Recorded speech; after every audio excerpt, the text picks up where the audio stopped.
expenditure of about 2 lakh crore will be borne by the central government. Of about 2 lakh crore will be borne by the central government. Of global challenges, the G20 presidency gives us a unique opportunity to strengthen India's role in the world economic order. With the theme of Vasudhaiva Kutumbakam, we are steering an ambitious opportunity, people-centric agenda to address global challenges and to facilitate sustainable economic development. The government's efforts since 2014 have ensured for all citizens a better quality of life and life of dignity. The per capita income has more than doubled to 1.97 lakh rupees. In these 9 years, the Indian economy has increased in size from being 10th to 5th largest in the world. We have significantly improved our position as well as a well-governed and innovative country with a conducive environment for business as reflected in several global indices. We have made a significant progress in many sustainable development goals.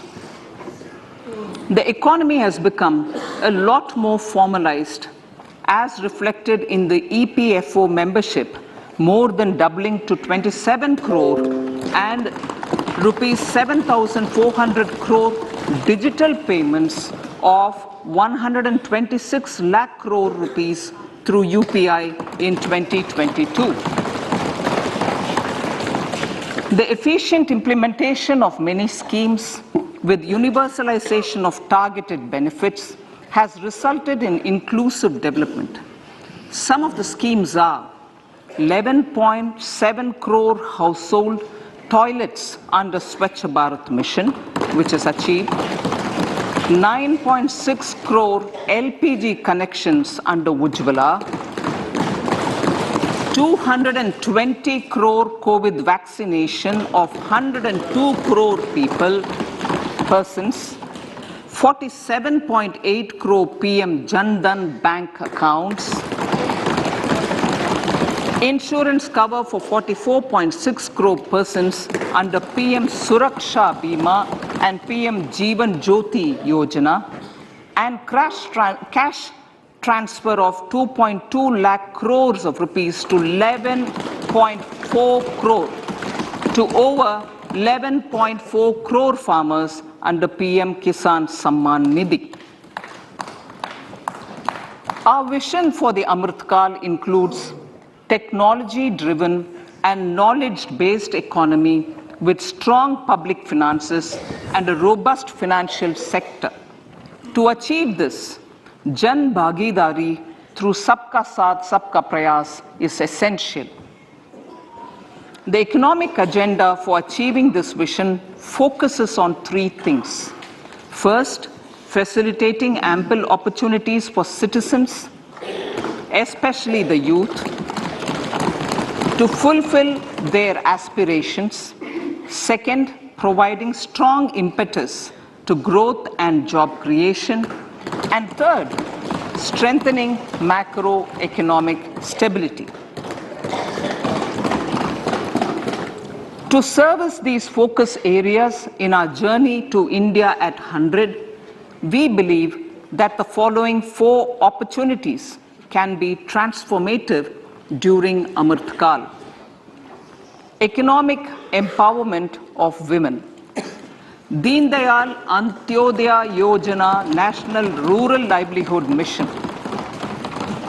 has achieved remarkable success by mobilizing rural women into 81 lakh self-help groups. We will enable these groups to reach the next stage of economic empowerment through formation of large producer enterprises or collectives, with each having several thousand members and managed professionally. They will be helped with raw materials supply and for better design, quality, branding, and marketing of their products. Through supporting these policies, they will be enabled to scale up their operations to serve the large consumer markets, as has been the case with the several startups growing into unicorns. PM Vishwakarma Kaushal Samman, PM Vikas. For centuries, traditional artisans and craftspeople who work with their hands using tools have brought renown for India. They're generally referred to as Vishwakarma. The art and the handicraft created by them represents the true spirit of Atmanirbhar Bharat. For the first time, a package of assistance for them has been conceptualized. The new scheme will enable them to improve the quality, scale, and reach of their products, integrating them with the MSME value chain. The components of this scheme will include not only financial support, but also access to advanced skill training, knowledge of modern digital techniques, and efficient green technologies, brand promotion, linkage with local and global markets, digital payments, and social security. This will greatly benefit the scheduled castes, scheduled tribes, OBCs, women, and people belonging to the weaker sections. Tourism. The country offers immense attraction for domestic as well as foreign tourists. There is a large potential to be tapped in tourism. The sector holds huge opportunities for jobs and entrepreneurship for youth in particular. Promotion of tourism will be taken up on mission mode with active participation of states, convergence of government programs, and public-private partnerships. Green growth. We are implementing many programs for green fuel, green energy, green farming, green mobility, green buildings, and green equipment, and policies for efficient use of energy across various economic sectors. These green growth efforts help in reducing carbon intensity of the economy and provides for large-scale green job opportunities.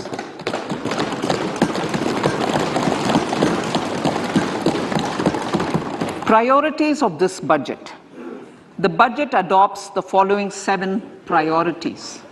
They complement each other and act as the Saptarishi guiding us through the Amritkal.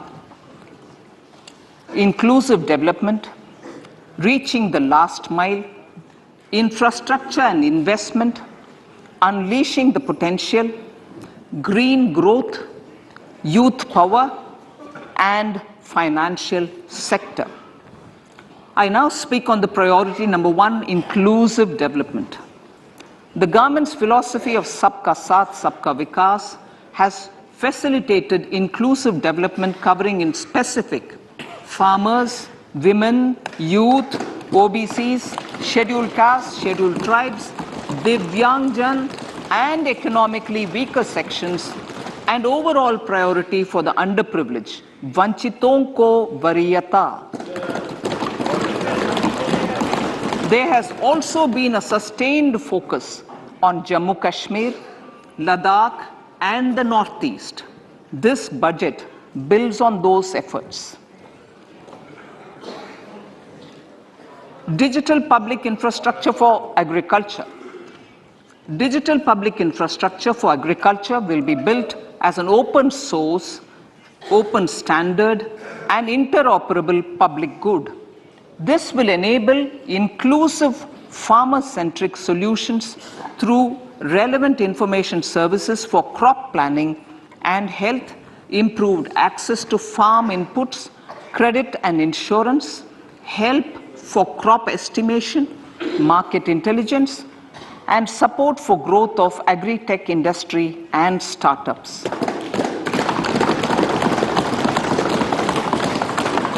An agriculture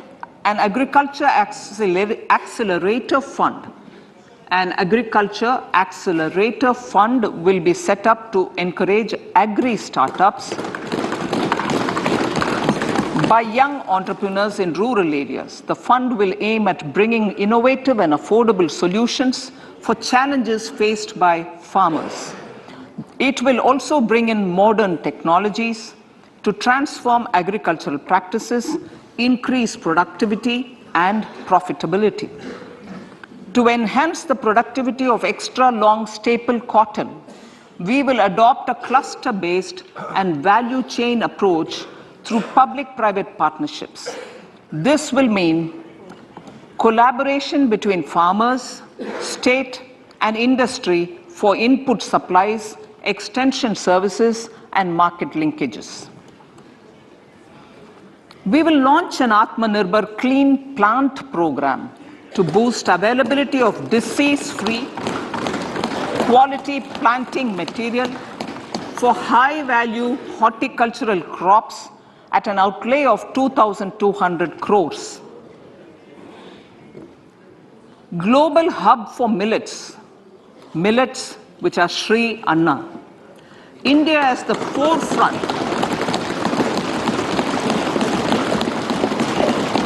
India's at the forefront of popularizing millets, whose consumption furthers nutrition, food security, and welfare of farmers, said the Honorable Prime Minister. We are the largest producer and second largest exporter of Sri Anna in the world. We grow several types of Sri Anna, such as Sri Anna Jowar, Sri Anna Ragi, Sri Anna Bajra, Sri Anna Kutu, Ramdana, Kangni, Kutni, Kutki, Kodo, China, and Sama.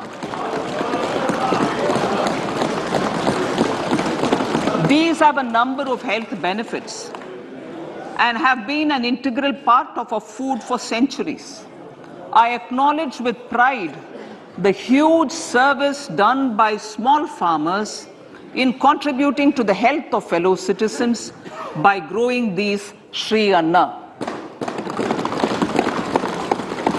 Now, to make India a global hub for Sri Anna, the Indian Institute of Millet Research, ideally Indian Institute of the Sri Anna Research, Hyderabad, will be supported as the center of excellence for sharing best practices, research, and technologies at the international level. The agricultural credit target will be increased to 20 lakh crores with focus on animal husbandry, dairy, and fisheries. We will launch a new sub-scheme of PM Matsya Sampada Yojana, which is an existing scheme, but we'll launch a new sub-scheme with targeted investment of 6,000 crores to further enable activities of fishermen, fish vendors, and micro and small entrepreneurs, improve value chain efficiencies, and expand the market. For farmers, especially small and marginal farmers and other marginalized sections, the government is promoting cooperative-based economic development model. A new Ministry of Cooperation was formed with a mandate to realize the vision of Sahakar Se Samriddhi. To realize this vision, the government has already initiated computerization of 63,000 primary agricultural credit societies with an investment of 2,516 crores. In consultation with all the stakeholders and the states, model bylaws for PACS were formulated, enabling them to become multi-purpose PACS.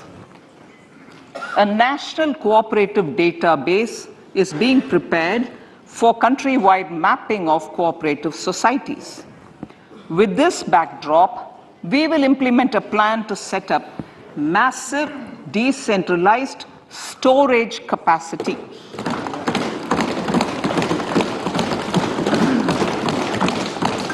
This will help farmers store their produce and realize remunerative prices through sale at appropriate times. The government will also facilitate setting up of a large number of multi-purpose cooperative societies, primary fisheries societies, and dairy cooperative societies in uncovered panchayat and villages in the next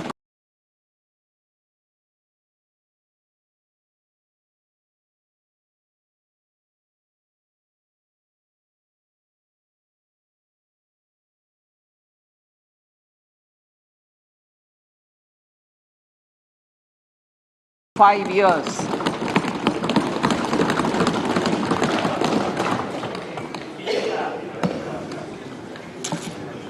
Health, education and skilling. 157 new nursing colleges will be established in co-location with the existing 157 medical colleges established since 2014.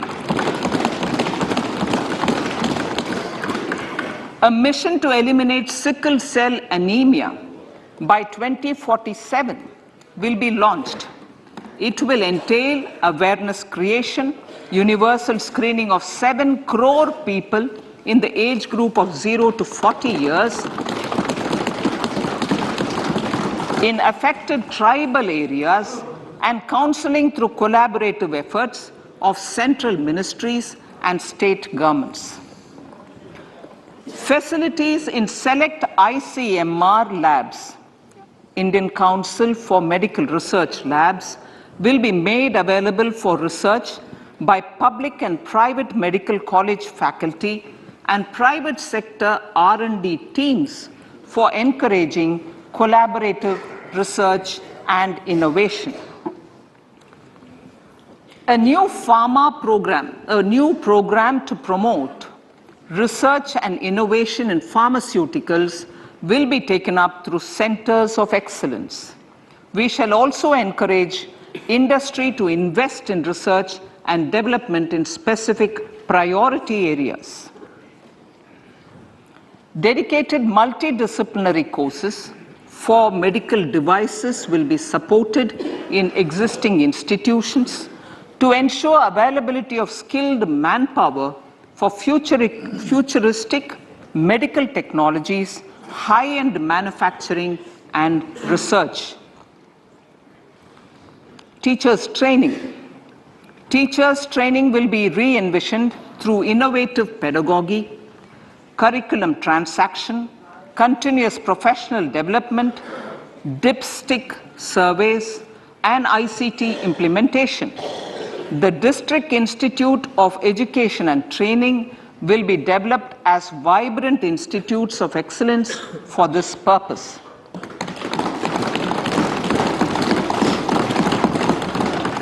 National Digital Library for Children and Adolescents. A National Digital Library for Children and Adolescents will be set up for facilitating availability of quality books across geographies, languages, genres, and levels, and device-agnostic accessibility. States will be encouraged to set up physical libraries for them at panchayat and ward levels and provide infrastructure for accessing the national digital library resources. Additionally, to build a culture of reading and to make up for pandemic time learning loss, the National Book Trust, the Children's Book Trust, and other sources will be encouraged to provide and replenish non-curricular titles in regional languages and in English to these physical libraries. Collaboration with NGOs that work in literacy will also be a part of this initiative to inculcate financial literacy. Financial sector regulators and organizations will be encouraged to provide age-appropriate reading material to these libraries. I move to priority 2, reaching the last mile. Prime Minister Vajpayee's government had formed the Ministry of Tribal Affairs and the Department of Development of Northeast Region to provide a sharper focus to the objective of reaching the last mile. Our government has formed the ministries of Ayush, Fisheries, Animal Husbandry and Dairying, Skill Development, Jal Shakti and Cooperation.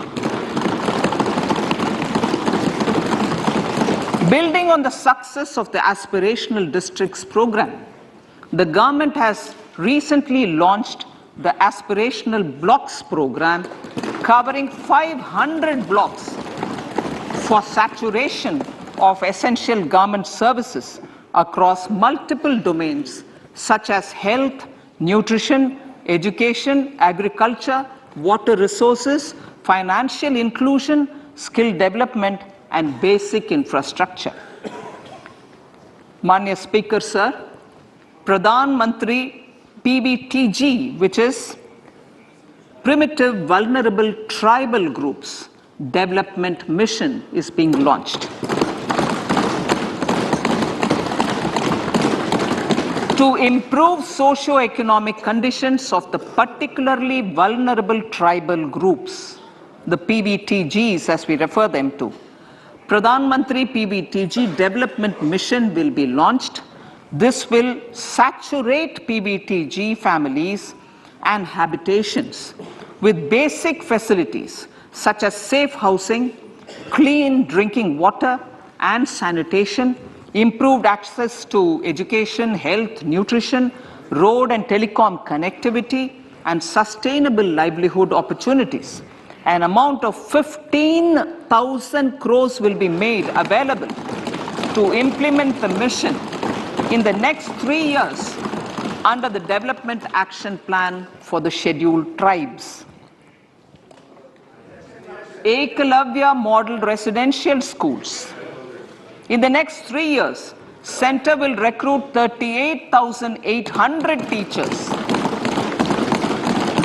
and support staff for the 740 Ekalavya Model Residential Schools, which is serving 3.5 lakh tribal students.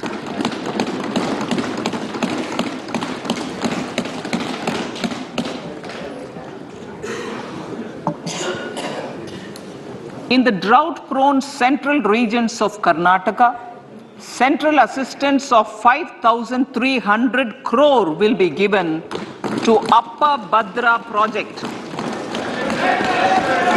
to provide sustainable micro irrigation and filling up of surface tanks for drinking water. PM Awas Yojana. The outlay for PM Awas Yojana is being enhanced by 66% to over 79,000 crores. Bharat Shared Repository of Inscriptions will be set up in a digital epigraphy museum with digitization of 1 lakh ancient inscriptions in the first stage. Support for poor prisoners. For poor persons who are in prisons and unable to afford the penalty or the bail amount, required financial support will be provided. Priority number 3, infrastructure and investment. Investments in infrastructure and productive capacity have a large multiplier impact on growth and employment. After the subdued period of the pandemic, private investments are growing again. The budget takes the lead once again to ramp up the virtuous cycle of investment and job creation. Honorable Speaker, sir, the capital investment outlay is being increased steeply for the 3rd year in a row by 33% to 10 lakh crores, which would be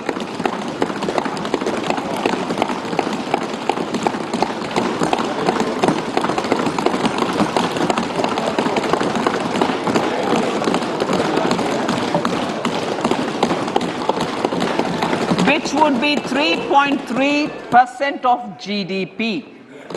This will almost be 3 times the outlay made in 2019-20.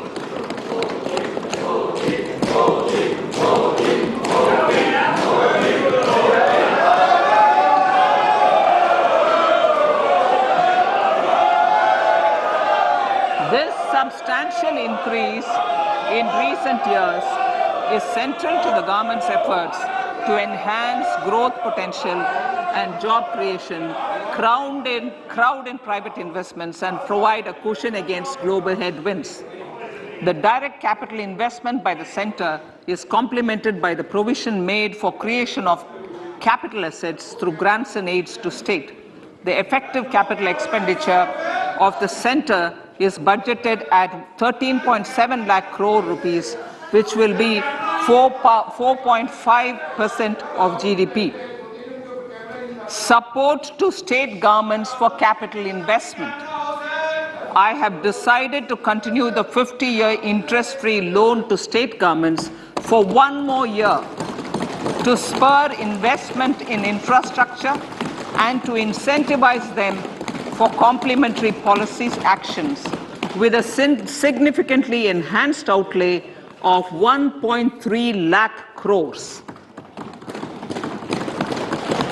The newly established Infrastructure Finance Secretariat will assist all stakeholders for more private investment in infrastructure, including railways, roads, urban infrastructure, and power, which are predominantly depend on public resources. The harmonized master list of infrastructure will be reviewed by an expert committee for recommending the classification and financing framework suitable for Amrit Kal. A capital outlay, I'm talking about railways now, sir, Honorable Speaker, railways. A capital outlay of 2.40 lakh crores has been provided for the railways.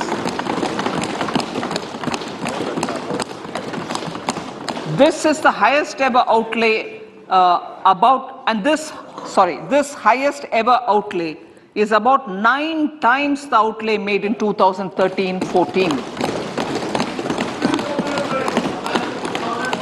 100 critical transport infrastructure projects for last and first mile connectivity for ports, coal, steel, fertilizer, and food grain sectors have been identified. They will be taken up on priority with investment of 75,000 crores, including 15,000 crore from private sources. 50 additional airports, heliports, water aerodromes, and advanced landing grounds will be revived for improving regional air connectivity.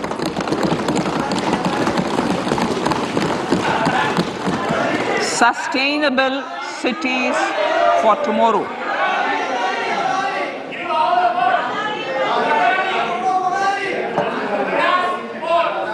States and cities will be encouraged to undertake urban planning reforms and actions to transform our cities into sustainable cities of tomorrow.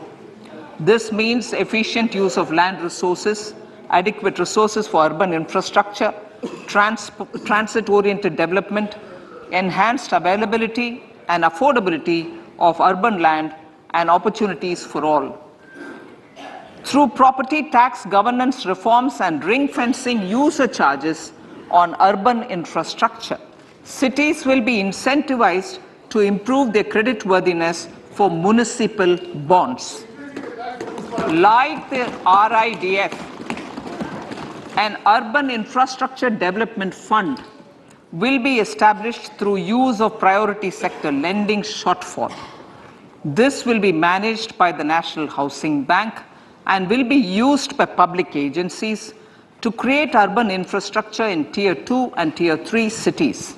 States will be encouraged to leverage resources from the grants of the 15th Finance Commission as well as existing schemes to adopt appropriate user charges while accessing the UIDF. We expect to make available to make available 10,000 crore rupees per annum for this purpose.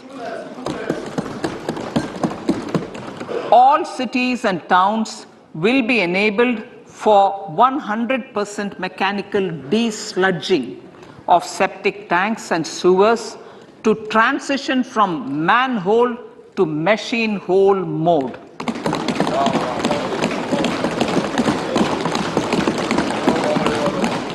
Enhanced focus will be provided for scientific management of dry and wet waste.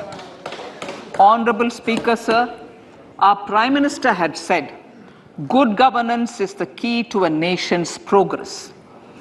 Our government is committed to providing a transparent and accountable administration which works for the betterment and welfare of common citizens. Mission Karma Yogi. Under Mission Karma Yogi, Centre, states and the Union territories are making and implementing capacity building plans for civil servants. The government has also launched an integrated online training platform, I Got Karma Yogi, to provide continuous learning opportunities for lakhs of government employees to upgrade their skills and facilitate people-centric approach. Sir, for enhancing ease of doing business, more than 39,000 compliances have been reduced and more than 3,400 legal provisions have been decriminalized. For furthering the trust-based governance, we have introduced the Jan Vishwas Bill to amend 42 central acts. This budget proposes a series of measures to unleash the potential of our economy. Centers of Excellence for Artificial Intelligence. For realizing the vision of Make AI in India and Make AI Work for India, 3 centers of excellence for artificial intelligence will be set up in top educational institutions. Leading industry players will partner in conducting interdisciplinary research, develop cutting-edge applications, and scalable problem solutions in the areas of agriculture, health, and sustainable cities. This will galvanize an effective AI ecosystem and nurture quality human resources in the field. National Data Governance Policy. To unleash innovation and research by startups and academia, a national data governance policy will be brought out. This will enable access to anonymized data. The KYC process will be simplified, adopting a risk-based instead of one-size-fits-all approach. The financial sector regulators will also be encouraged to have a KYC system fully amenable to meet the needs of digital India. One-stop solution for identity and address updating.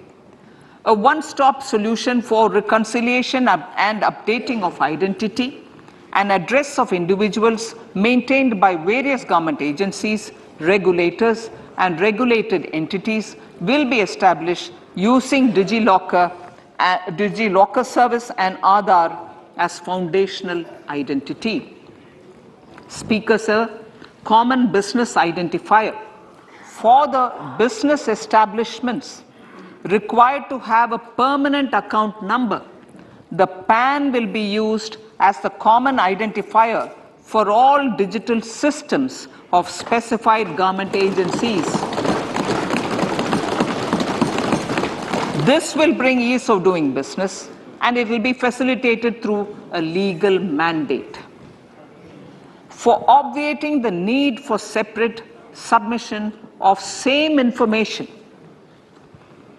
to different government agencies a system of unified filing process will be set up. Such filing of information or return in simplified forms on a common portal will be shared with other agencies as per the filer's choice. Vivad se Vishwas 1. Relief for MSMEs.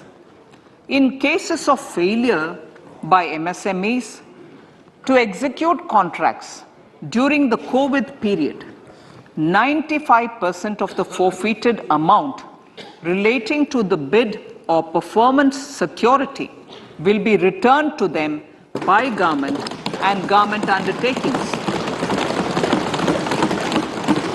This will provide relief to the MSMEs.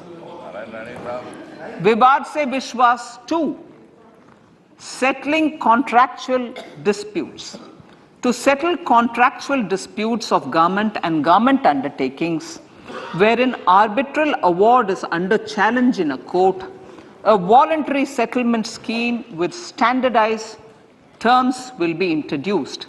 This will be done by offering graded settlement terms depending on pendency level of the dispute. The state support mission of Niti Aayog will be continued for 3 years for our collective efforts towards national priorities. Result-based financing. To better allocate scarce resources for competing development needs, the financing of select schemes will be changed on a pilot basis from input-based to result-based. E-courts. For efficient administration of justice, Phase 3 of e-courts project will be launched with an outlay of 7,000 crores. Fintech services in India have been facilitated by our digital public infrastructure, including Aadhaar, PM Jan Dhan Yojana, Video, KYC, India Stack, and UPI. To enable more fintech innovative services, the scope of documents available in DigiLocker for individuals will be expanded. An entity DigiLocker will be set up for the use by MSMEs, large businesses, and also charitable trusts.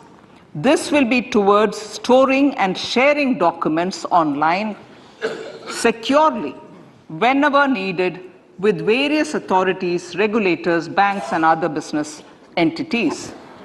5G services. 100 labs for developing applications using 5G services will be set up in engineering institutions.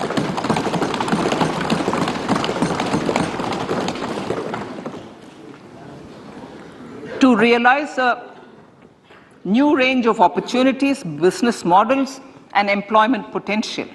The labs will cover, among others, applications such as smart classrooms, precision farming, intelligent transport systems, and healthcare applications. Lab-grown diamonds.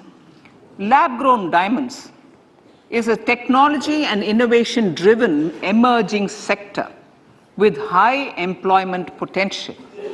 These environment-friendly diamonds, which have optically and chemically the same properties as natural diamonds. To encourage indigenous production of LGD, lab-grown diamond seeds and machines, and to reduce import dependency, a research and development grant will be provided to one of the IITs for 5 years. To reduce the cost of production, a proposal to review the custom duty on LGD seeds will be indicated in Part B of the speech. I come to the fifth priority, Honorable Speaker, sir, green growth. Honorable Prime Minister has given a vision for life or lifestyle for environment to spur a movement of environmentally conscious lifestyle. India is moving forward firmly for the Panchamrit the net zero carbon emission by 2070 to usher in green industrial and economic transition. This budget builds on our focus on green growth. The recently launched National Green Hydrogen Mission, with an outlay of 19,700 crores, will facilitate transition of the economy to low carbon intensity, reduce dependence on fossil fuel imports, and make the country assume technology and market leadership in this sunrise sector. Our target is to reach an annual production of 5 MMT by 2030. Energy transition. This budget provides for 35,000 crores for priority capital investment towards energy transition and net zero objectives and energy security by Ministry of Petroleum and Natural Gas. To steer the economy on sustainable development path, battery energy storage systems with capacity of 4,000 MWh will be supported with viability gap funding.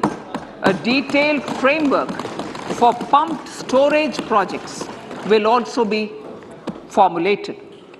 Renewable energy evacuation.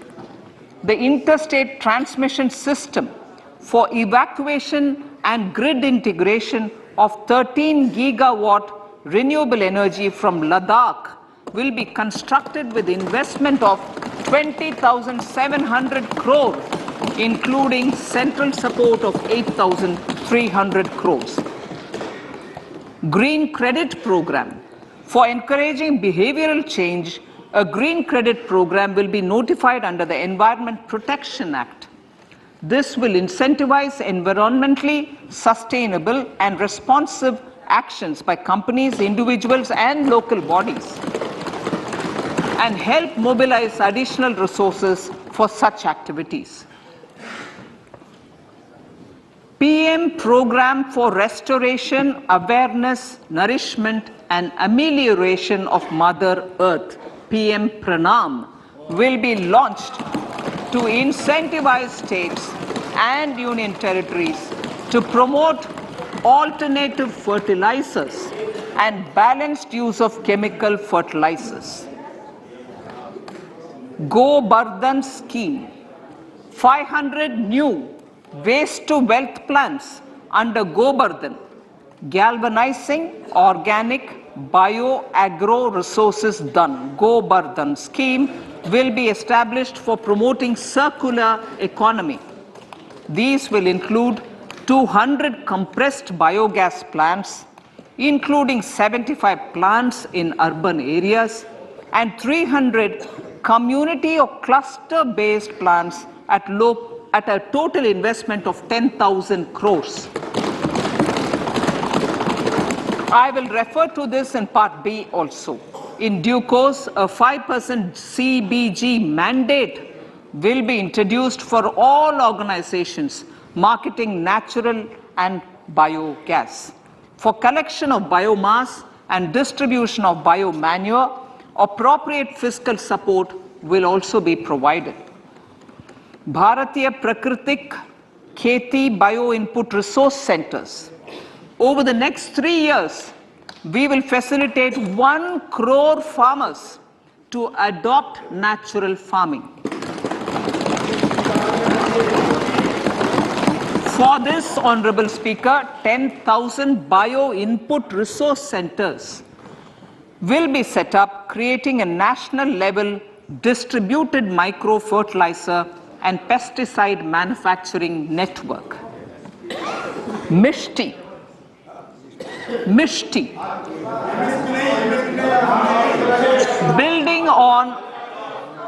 Building on India's success in afforestation, mangrove initiative for shoreline habitats and tangible incomes, Mishti, will be taken up for mangrove plantation along the coastline and on salt pan lands wherever feasible through convergence between Manrega, Campa, Fund and other sources.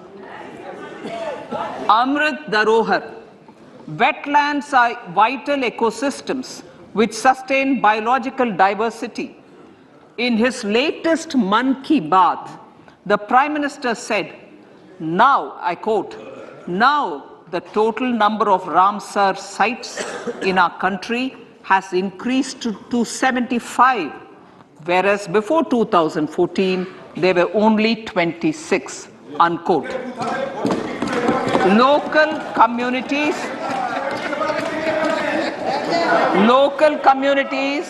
have always been at the forefront of conservation efforts.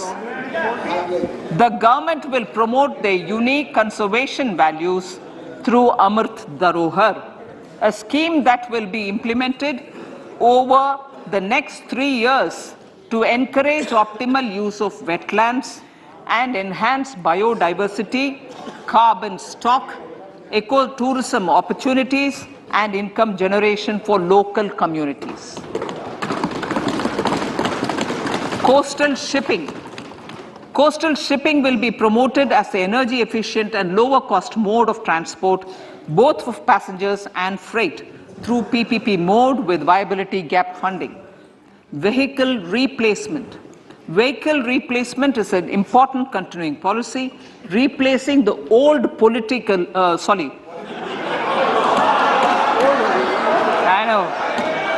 replacing, absolutely, thank you. Replacing old polluting vehicles. Maybe applicable, right? Replacing old polluting vehicles is an important part of greening our economy.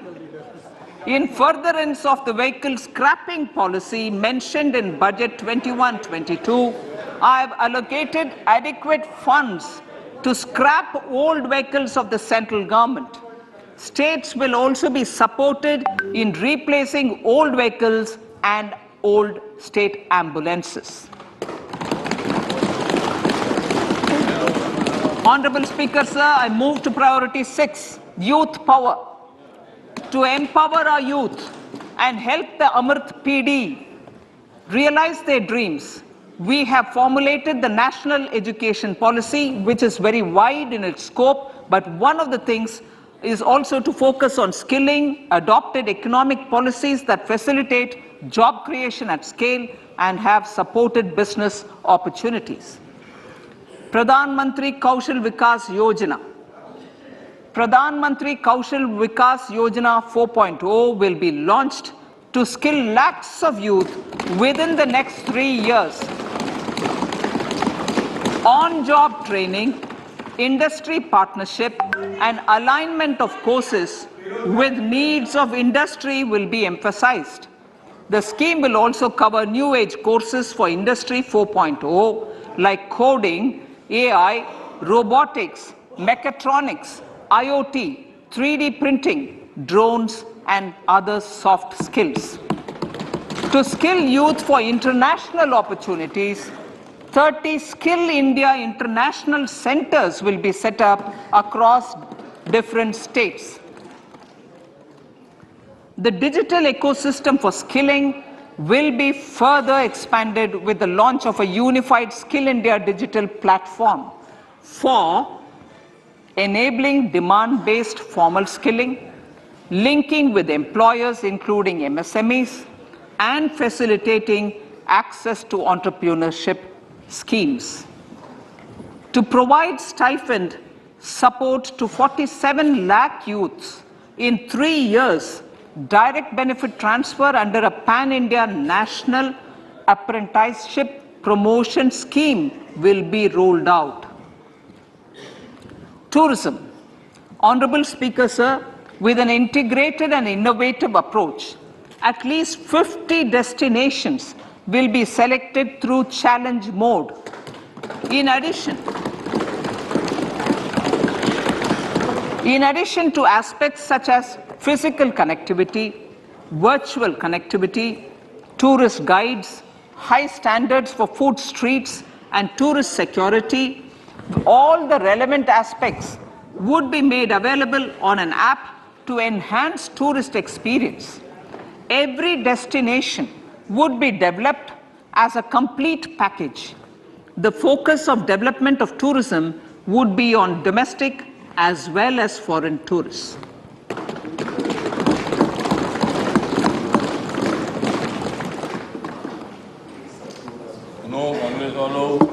Sector-specific skilling and entrepreneurship development will be dovetailed to achieve the objectives of Dekho Apna Desh initiative. This was launched as an appeal by the Honorable Prime Minister to the middle class to prefer domestic tourism over international tourism. The integrated development of theme-based tourist circuits, the Swadesh Darshan scheme, was also launched. Under the Vibrant Villages program, tourism infrastructure and amenities will be facilitated in border villages. Unity Mall. States will be encouraged to set up a Unity Mall in their state capital or most prominent tourism center or the financial capital for promotion and sale of their one district, one product and GI products and other handicraft products, and for providing space for such products of all other states as well. Sir, priority number 7, financial sector. Our reforms in the financial sector and innovative use of technology have led to financial inclusion at scale, better and faster service delivery, ease of access to credit, and participation in financial markets. This budget proposes to further these measures. Credit guarantee for MSMEs. Last year, I proposed revamping of the credit guarantee scheme for the MSMEs. I am happy to announce that the revamped scheme will take effect from 1st April 2023 through infusion of 9,000 crores in the corpus.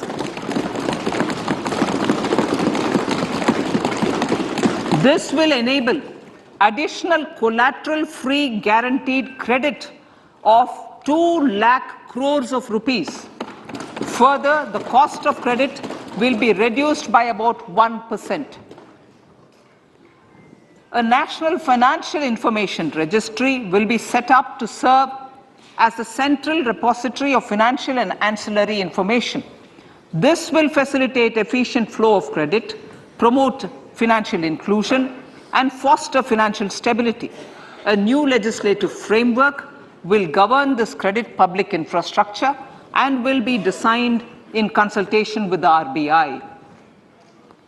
To meet the needs of Amritkal and to facilitate optimum regulation in the financial sector, public consultation, as necessary and feasible, will be brought to the process of regulation making and issuing subsidiary directions. To simplify, to ease, and to reduce cost of compliance, financial sector regulators will be requested to carry out a comprehensive review of existing regulations. For this, they will consider suggestions from public and regulated entities. Time limits to decide the application under various regulations will also be laid down. Honorable Speaker, sir, to enhance business activities in GIFT IFSC, the following measures will be taken. Delegating powers under the SEZ Act to the IFSCA to avoid dual regulation. Setting up a single window IT system for registration and approval of IFSCA, SEZ authorities, GSTN, RBI, SEBI, and IRDAI. Permitting acquisition financing by IFSC banking units of foreign banks. Establishing a subsidiary of Exim Bank for trade refinancing. Amending IFSCA Act for statutory provisions for arbitration ancillary services, and avoiding dual regulation under the SEZ Act, and recognizing offshore derivative instruments as valid contracts. Honorable Speaker, sir, data embassy. For countries looking for digital continuity solutions, we will facilitate setting up of their data embassies in GIFT IFSC.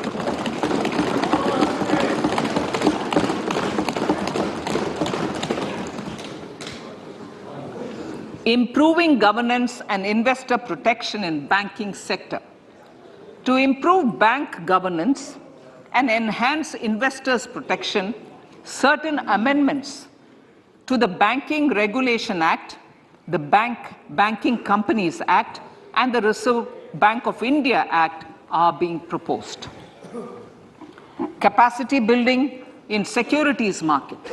Honorable Speaker, sir, to build capacity of functionaries and professionals in the securities market, SEBI will be empowered to develop, regulate, maintain, and enforce norms and standards for education in the National Institute of Securities Markets and to recognize award of degrees, diplomas, and certificates. A central processing center will be set up for faster response to companies through centralized handling of various forms filed with field officers under the Companies Act. Reclaiming of shares and dividends. For investors to reclaim unclaimed shares and unpaid dividends from the Investor Education and Protection Fund Authority with ease, from the Investor Education and Protection Fund Authority with ease, an integrated IT portal will be established. Digital payments continue to find wide acceptance. In 2022, they show an increase of 76% in transaction and 91% in value. Fiscal support for this digital public infrastructure will continue in 2023-2024. Azadi Ka Amrit Mahotsav, Mahila Samman Bachat Patra.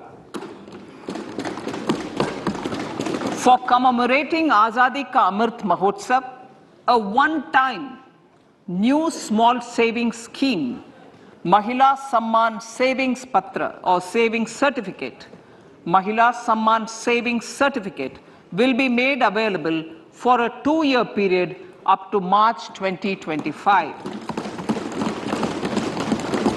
This will offer deposit facility up to 2 lakh in the name of a woman or girls for a tenure of 2 years at fixed interest rate of 7.5% with partial withdrawal option. Senior citizens. The maximum deposit limit for senior citizens savings scheme will be enhanced from 15 lakh to 30 lakhs of rupees. The maximum deposit limit for monthly income account scheme will be enhanced from 4.5 lakh to 9 lakh for single account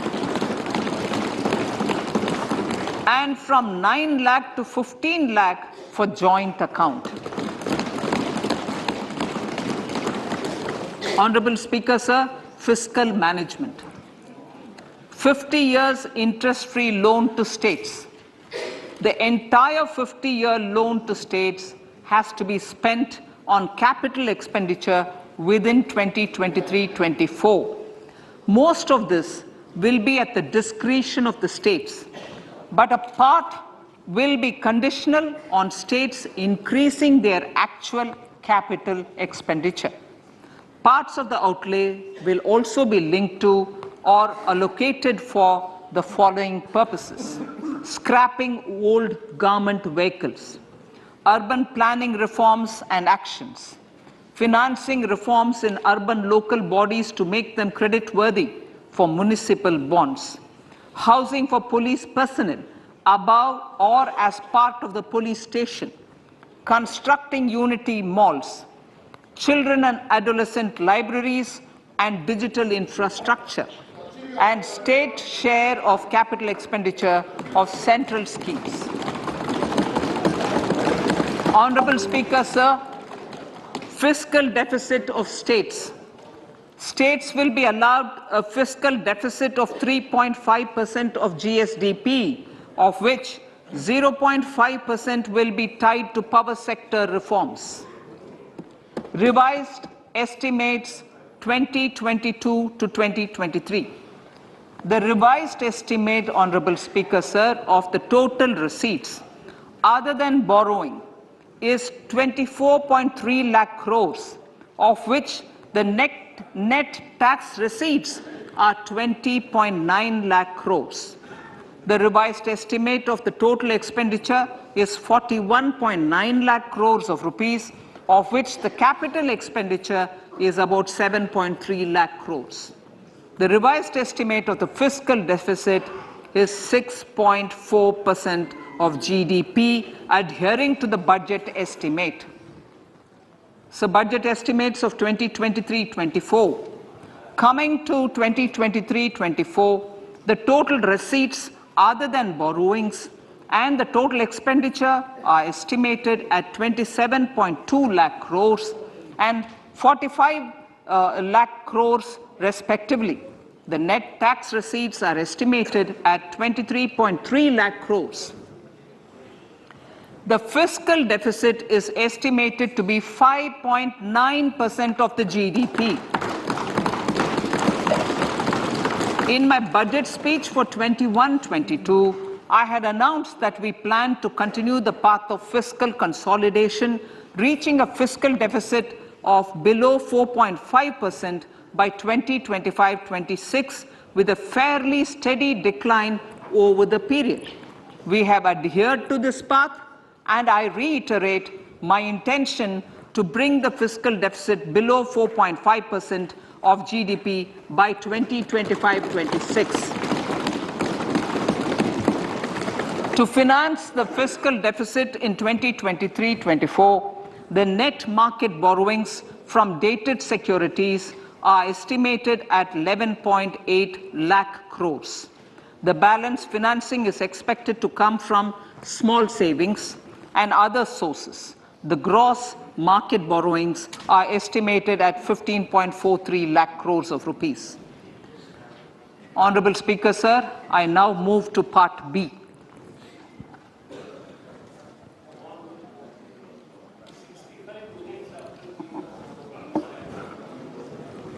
Indirect taxes. My indirect tax proposals will aim to promote exports, boost domestic manufacturing, enhance domestic value addition, encourage green energy and mobility. A simplified tax structure with fewer tax rates helps in reducing compliance burden and improving tax administration. I propose to reduce the number of basic customs duty rates on goods other than textiles and agriculture from 21 to 13. As a result, there are minor changes in the basic custom duties, cesses and surcharges on some items including toys, bicycle, automobiles and naphtha. Green mobility. To avoid cascading of taxes on blended compressed natural gas, I propose to exempt excise duty on GST paid compressed biogas contained in it. To further provide impetus to green mobility, customs duty exemptions is being extended to import of capital goods and machinery required for manufacture of lithium-ion cells for batteries used in electrical vehicles as well. Electronics.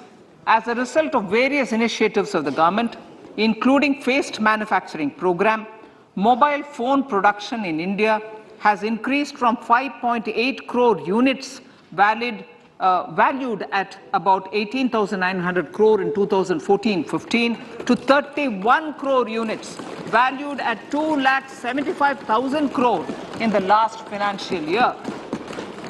To further deepen domestic value addition in manufacturing of mobile phones, I propose to provide relief to customs duty.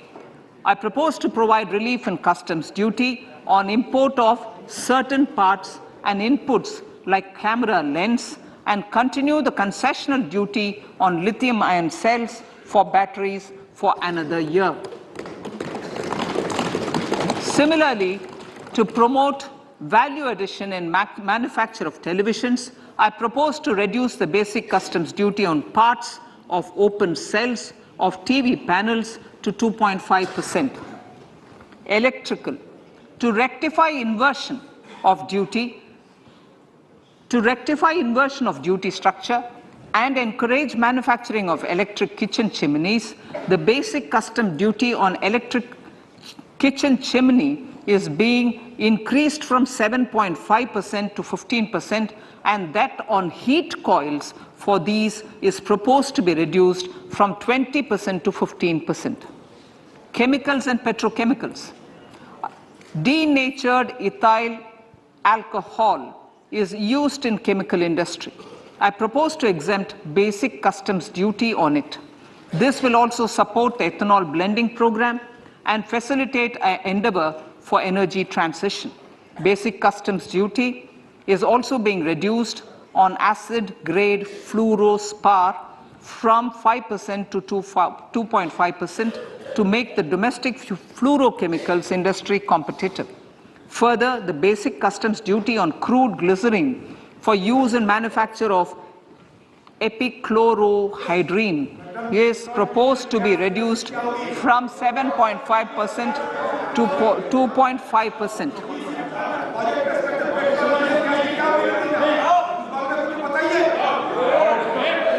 Marine products. In the last financial year, marine products recorded the highest export growth, benefiting farmers in the coastal states of the country. To further enhance the export competitiveness of marine products, particularly shrimps, duty is being reduced on key inputs for domestic manufacture of shrimp feed. India is a global leader, as I said in Part A, in cutting and polishing of natural diamonds, contributing about 3/4 of the global turnover by value. With the depletion of deposits of natural diamonds, the industry is moving towards lab-grown diamonds, and it holds huge promise. To seize this opportunity, I propose to reduce the basic customs duty on seeds used in their manufacture.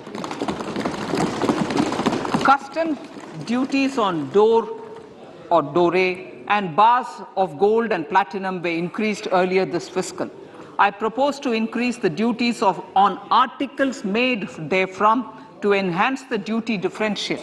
I also propose to increase the import duty on silver doors, bars, and articles to align them with that on gold and platinum. To facilitate availability of raw materials for the steel sector, exemptions from basic custom duty on raw materials for manufacture of CRGO steel, ferrous scrap, and nickel cathode is being continued. Similarly, the concessional BCD of 2.5% on copper scrap is also being continued to ensure the availability of raw materials for secondary copper producers who are mainly in the MSME sectors. Compounded rubber. The basic custom duty rate on compounded rubber is being increased from 10% to 25% or 30 kg, whichever is lower, at par with that of natural rubber other than latex, to curb circumvention of duty. Cigarettes. National calamity contingent duty on specified cigarettes was last revised 3 years ago. This is proposed to be revised upwards by about 16%. Direct taxes. I now come to my direct tax proposals. Honorable Speaker, these proposals aim to maintain continuity and stability of taxation, further simplify and rationalize various provisions to reduce the compliance burden, promote the entrepreneurial spirit, and provide tax relief to citizens. It has been constant endeavor of the Income Tax Department to improve taxpayers' services by making compliance easy and smooth. Our taxpayers portal received a maximum of 72 lakh returns in a day. processed more than 6.5 crore returns this year. Average processing period reduced from 93 days in financial year 13-14 to 16 days only now. And 45% of the returns were processed within 24 hours. We intend to further improve this, roll out the next generation common IT return form for taxpayer convenience, and also plan to strengthen the grievance redressal mechanism. MSMEs and professionals. MSMEs are growth engines of our economy. Micro enterprises with turnover up to 2 crore of rupees and certain professionals with turnover of up to 50 lakh rupees can avail the benefit of presumptive taxation. I propose to provide enhanced limits of 3 crore and 75 lakh respectively to the taxpayers whose cash receipts are no more than 5%. Whose cash receipts are no more than 5%. Moreover, to support MSMEs in timely receipt of payments, I propose to allow deduction for expenditure incurred on payments made to them only when payment is actually made. Cooperation. Cooperation is a value to be cherished. In realizing our Prime Minister's goal for Sehkar Se Samriddhi and his resolve to connect the spirit of cooperation with the spirit of Amrit Kal, in addition to the measures proposed in Part A, I have a slew of proposals for the cooperation sector. First, new cooperatives that commence manufacturing activities till 2024, 31st March, shall get the benefit of a lower tax rate of 15%, as is presently available to new manufacturing companies. Secondly, I propose to provide an opportunity to sugar cooperatives to claim payments made to sugarcane farmers for the period prior to the assessment year 2016-17 as expenditure. This is expected to provide them a relief of almost 10,000 crores. Thirdly, I am providing a higher limit of 2 lakh per member for cash deposits to loans in cash by primary agricultural cooperative societies and primary cooperative agriculture and rural development banks. I repeat that. Thirdly, I am providing a higher limit of 2 lakh per member for cash deposits to and loans in cash by primary agricultural cooperative societies and primary cooperative agricultural and rural development banks. Similarly, a higher limit of 3 crore for TDS on cash withdrawal is being provided to cooperative societies. Startups.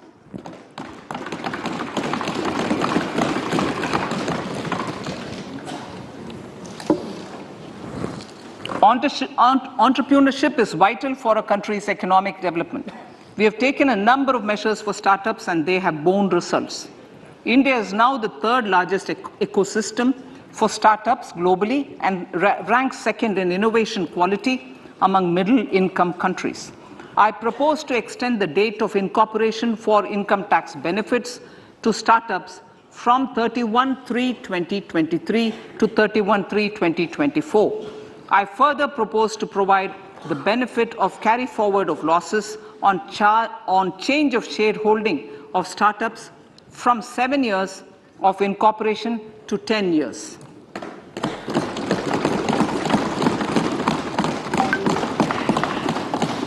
To reduce the pendency of appeals at commissioner level, I propose to deploy about 100 joint commissioners for disposal of small appeals. We shall also be more selective in taking up cases for scrutiny of returns already received this year. Better targeting of tax concessions. For better targeting of tax concessions and exemptions, I propose to cap deduction from capital gains on investment in residential house under Section 54 and Section 54F to 10 crores. Another proposal with similar intent is to limit income tax exemption from proceeds of insurance policies with very high value. Rationalization. Honorable Speaker, sir, there are a number of proposals relating to rationalization and simplification.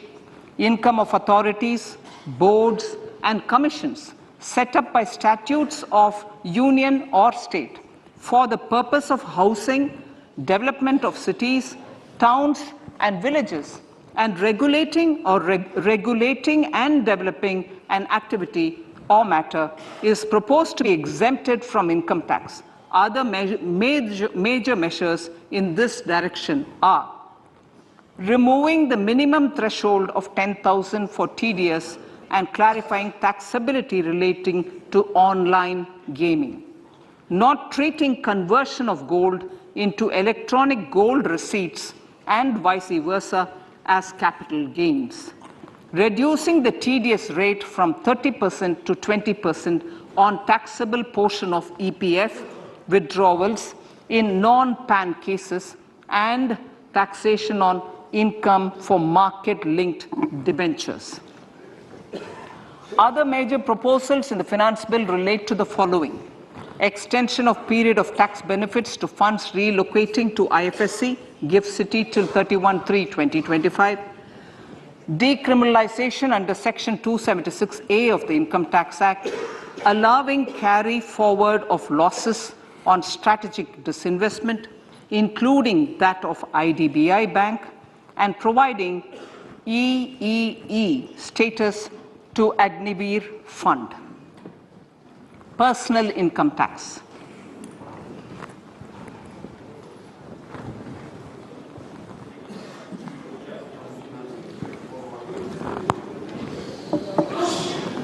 Now I come to what everyone is waiting for.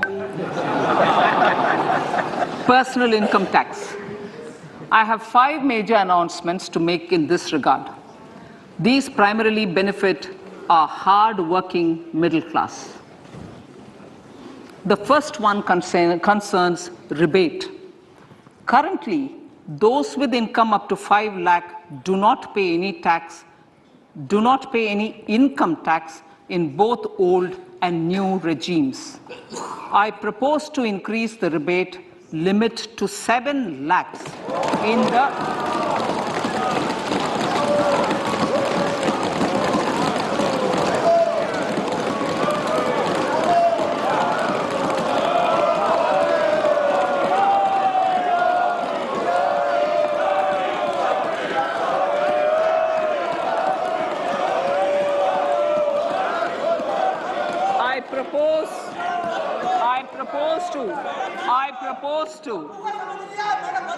I propose to increase the rebate limit to 7 lakh in the new tax regime.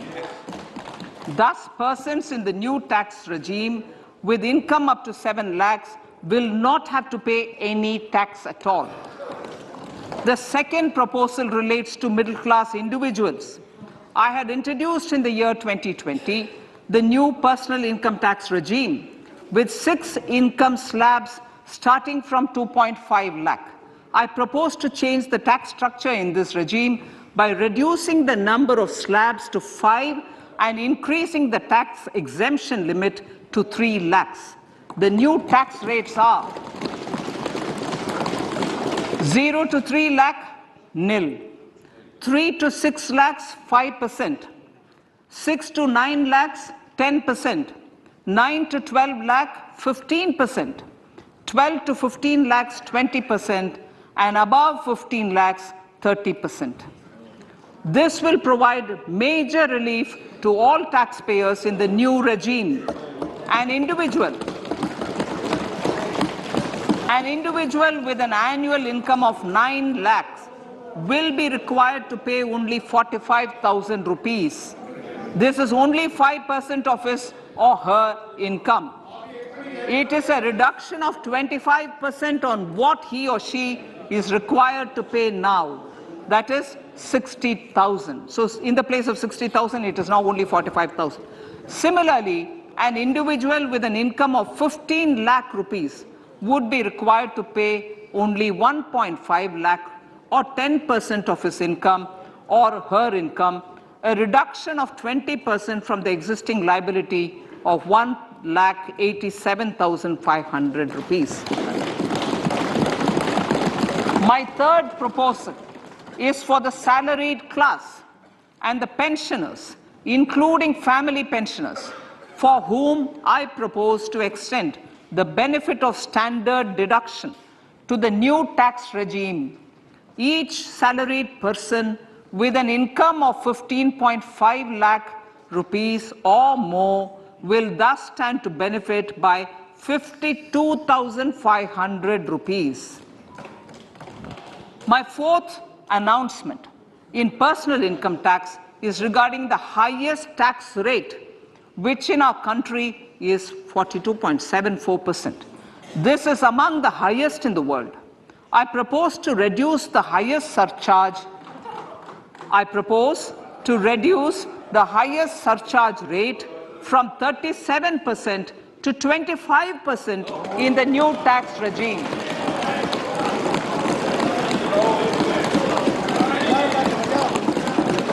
This would result in reduction of the maximum rate. This would result in the reduction of the maximum tax rate to 39%.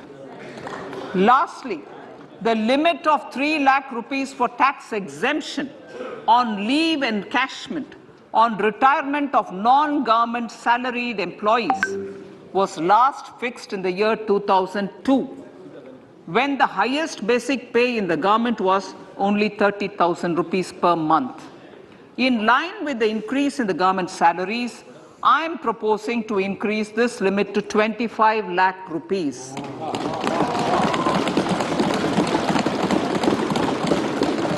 We are also making the new income tax regime as the default tax regime.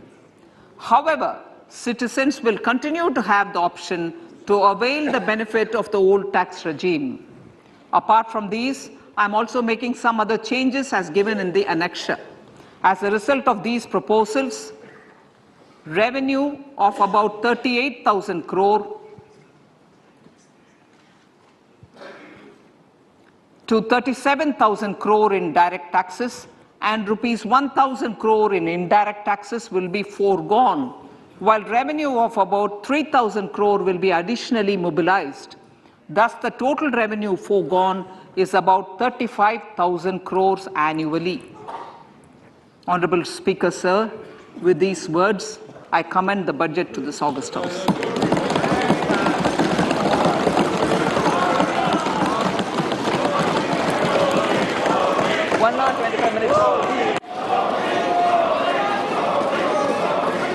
Item number 1.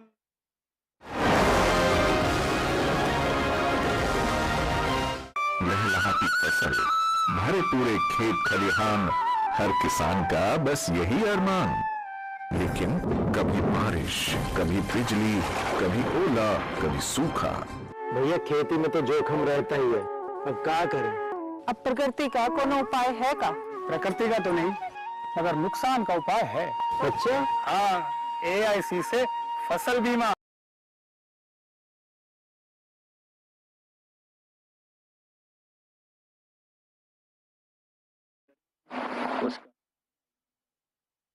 पहुंच रहा है।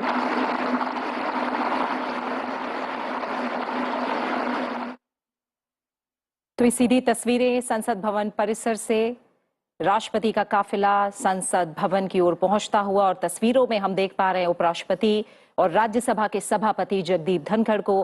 प्रधानमंत्री नरेंद्र मोदी भी वहां मौजूद हैं और साथ ही लोकसभा अध्यक्ष ओम बिरला, संसदीय कार्य मंत्री,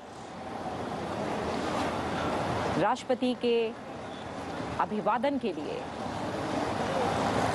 संसद भवन परिसर में मौजूद केंद्रीय कक्ष में राष्ट्रपति के अभिभाषण के साथ आज ठीक 11 बजे से होगी संसद के बजट सत्र की शुरुआत। राष्ट्रपति द्रौपदी मुर्मू का पहला अभिभाषण आज हम सुनेंगे, देखेंगे और उनका काफिला संसद भवन परिसर में पहुंच चुका है। केंद्रीय कक्ष की ओर अब राष्ट्रपति द्रौपदी मुर्मू रवाना होंगी और अपने पहले अभिभाषण के साथ बजट सत्र की शुरुआत करेंगे।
और इस समय राष्ट्रपति द्रौपदी मुर्मू, उपराष्ट्रपति जगदीप धनखड़, लोकसभा अध्यक्ष ओम बिरला, प्रधानमंत्री नरेंद्र मोदी आजादी का अमृत महोत्सव प्रस्थान करते हुए कई मायनों में संसद का ये बजट सत्र अपने आप में काफी अहम रहेगा। माना जा रहा है कि जो केंद्रीय कक्ष जो संसद भवन है वहां ये अंतिम सत्र हो और अगला सत्र हमें नए संसद भवन में देखने को मिले। राष्ट्रपति द्रौपदी मुर्मू का पहला अभिभाषण आज तमाम सांसदों के बीच संयुक्त बैठक को अब से कुछ ही देर में वो संबोधित करेंगी। राष्ट्रपति का अभिभाषण जाहिर तौर पर सरकार की नीतियों का विवरण और इस नजरिए से ये देश की सोच और विकास की दिशा को नागरिकों के सामने रखने वाला एक अहम संसदीय दस्तावेज और राष्ट्रपति के रूप में 30 lakhs of rupees. The maximum deposit limit for commemorating Azadi Ka Amrit Mahotsav will be enhanced from 4.5 lakh to 9 lakh for single Mahila Samman Savings Patra or Savings Certificate, and from 9 lakh to 15 lakh for joint will be made available for a 2-year period up to March 2025. This will offer deposit facility up to 2 lakh in the name of a woman or girls for a tenure of 2 years at fixed interest rate of 7.5% with partial withdrawal option. Senior citizens. The maximum deposit limit for senior citizens savings scheme will be enhanced from 15 lakh to 30 lakhs of rupees. The maximum deposit limit for monthly income account scheme will be enhanced from 4.5 lakh to 9 lakh for single account and from 9 lakh to 15 lakh for joint account.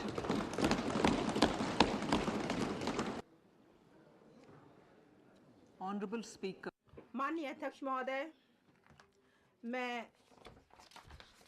Do you aspire to work in the United States of America? Well, don't worry if you're not a computer science engineer. Miles now has cracked the puzzle for finance and accounting folks to work in the US for 3 years. How's that possible? Simple. Enroll with Miles for the CPA program, and Miles will help you pack your bags and fly to the US for a 1-year Masters in Accounting program. So that by the end of that 1 year, you have both your CPA and your Masters, and you're all set to work in the US. Now, a typical Masters in Accounting program awards only a 1-year work permit. That's where Miles comes in. We worked with the US university partners to have business analytics integrated into these accounting programs so that they are now STEM certified, and you get the same 3-year work permit that engineers do. And with a record 96% F1 visa acceptance rate, we now have a huge number of Miles CPA alumni in the US. Let's hear what a few of them have to say about how they're living their American dream. Initially, it started with Miles pursuing CPA. I had not expected, being from commerce background, be able to come to US. I have done my chartered accountancy back in India and masters in accountancy with analytical track. That's something advanced than what I have studied before. I would encourage anybody to take up this program because there is a crunch for accountants here in the US, so it is the best time to come. Miles education helps me a lot throughout my whole journey from the day one. The admission process was very smooth only because Miles was there in every step. Receiving the admission letter was the happiest moment. I have to thank Miles for being very supportive, who has ensured that I don't get tense for visa interview because visa interview is one of the toughest things. I got a pretty good amount of scholarship. I was very excited when I received my visa. First, it took me 10 seconds to really digest that, yeah, the visa has been approved. I was shouting in my house that I actually made it into the US. Miles made it happen. Infrastructure, example, Aadhaar, CoWIN and UPI. COVID vaccination drive in unparalleled scale and speed. Proactive role in frontier areas such as achieving the climate-related goals, Mission Life and National Hydrogen Mission. During the COVID-19 pandemic, we ensured that no one goes to bed hungry with a scheme to supply free food grains to over 80 crore persons for 28 months. Continuing our commitment to ensure food and nutritional security, we are implementing from 1st January 2023 a scheme to supply free food.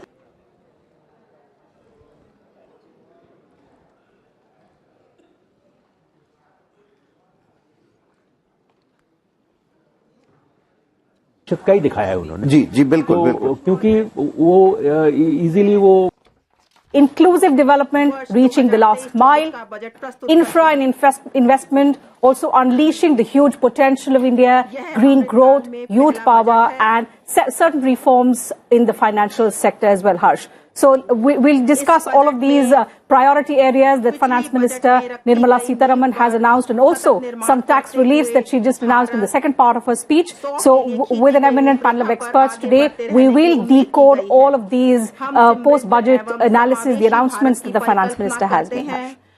जी बिल्कुल टीना, आपने बिल्कुल सही कहा कि ये जो 7 priorities Nirmala Sitharaman ने आज अपने बजट प्रपोजल्स में रखे हैं, ये 7 प्रायोरिटीज बिल्कुल उस सप्तऋषि की तरह काम करेंगे। जैसे आकाश में हम देखते हैं कि सप्तऋषि है और वहां से आशीर्वाद दे रहे हैं, और वो ये सारी चीजें का जो विकास होगा वो बहुत ही बेहतरीन तरीके से होगा। इस पर हम चर्चा करेंगे कि ये सातों प्रायोरिटीज क्या क्या हैं जिनका जिक्र आपने किया। लेकिन अभी हमारे साथ स्टूडियो में उपलब्ध हैं AKB, जिन्हें हम कहते हैं AK भट्टाचार्य साहब। बहुत बहुत स्वागत आपका। आप एडिटोरियल डायरेक्टर हैं बिजनेस स्टैंडर्ड अखबार में, और आम आदमी को कहें कि जिस चीज का बड़ी ही बेसब्री से किसी भी बजट में इंतजार रहता है, खासकर हम कहते हैं वेतन भोगियों के लिए, कान लगाकर सुनते रहते हैं।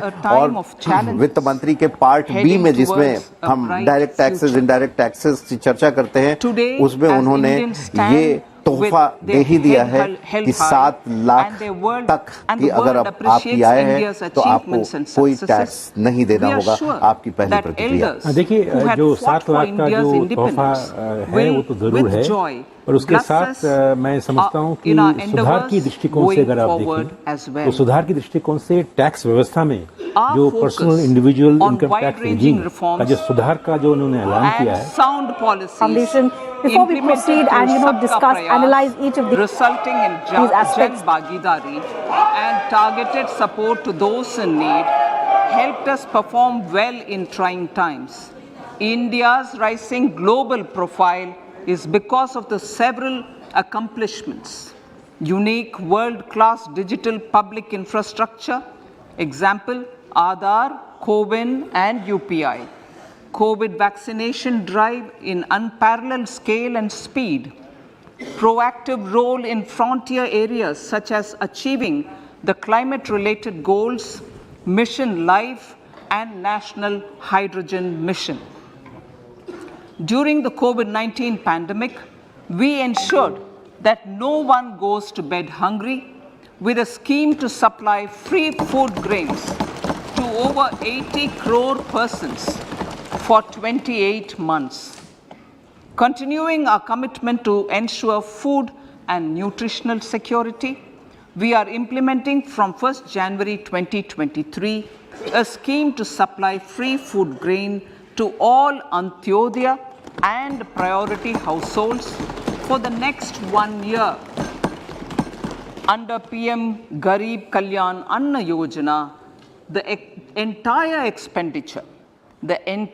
expenditure of about 2 lakh crore will be borne by the central government. In these times of global challenges, the G20 presidency gives us a unique opportunity to strengthen India's role in the world economic order. With the theme of Vasudhaiva Kutumbakam, we are steering an ambitious, people-centric agenda to address global challenges and to facilitate sustainable economic development. The government's efforts since 2014 have ensured for all citizens a better quality of life and life of dignity. The per capita income has more than doubled to 1.97 lakh rupees. In these 9 years, the Indian economy has increased in size from being 10th to 5th largest in the world. We have significantly improved our position as well as a well-governed and innovative country with a conducive environment for business as reflected in several global indices. We have made a significant progress in many sustainable development goals. The economy has become a lot more formalized as reflected in the EPFO membership, more than doubling to 27 crore and rupees 7,400 crore digital payments of the trust-based governance we have introduced through UPI in 2022. The efficient implementation of many schemes with universalization of targeted benefits has resulted in inclusive development. Some of the schemes are 11.7 crore household toilets under Swachh Bharat mission, which is achieved, 9.6 crore LPG connections under Ujjwala, 220 crore COVID vaccination of 102 crore persons, 47.8 crore PM Jan Dhan bank accounts, insurance cover for 44.6 crore persons under PM Suraksha Bima and PM Jeevan Jyoti Yojana, and cash transfer of 2.2 lakh crores of rupees to 11.4 crore to over 11.4 crore farmers under PM Kisan Samman Nidhi. Our vision for the Amritkal includes technology-driven and knowledge-based economy with strong public finances and a robust financial sector. To achieve this, Jan Bhagidari through Sabka Saath, Sabka Prayas is essential. The economic agenda for achieving this vision focuses on three things. First, facilitating ample opportunities for citizens, especially the youth, to fulfill their aspirations. Second, providing strong impetus to growth and job creation. And third, strengthening macroeconomic stability. To service these focus areas in our journey to India at 100, we believe that the following 4 opportunities can be transformative